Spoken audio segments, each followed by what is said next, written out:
Part 1. In this video, we'll guide you through the preparation and important tips before installation.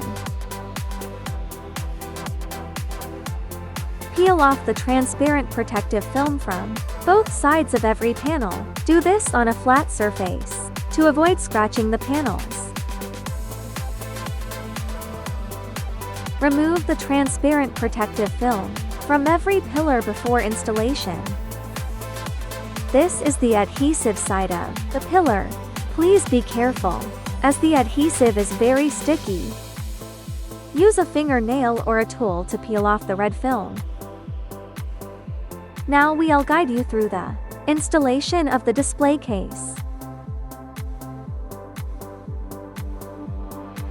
Peel off a quarter of the red film. Double-check the alignment before pressing firmly into place. Once applied, adjustment may be limited.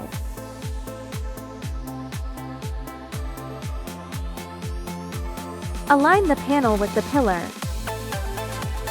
Press down.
Before attaching the bottom pillar, peel back a small section of the red film on both sides to make installation easier.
Peel off the film on both sides of the strip.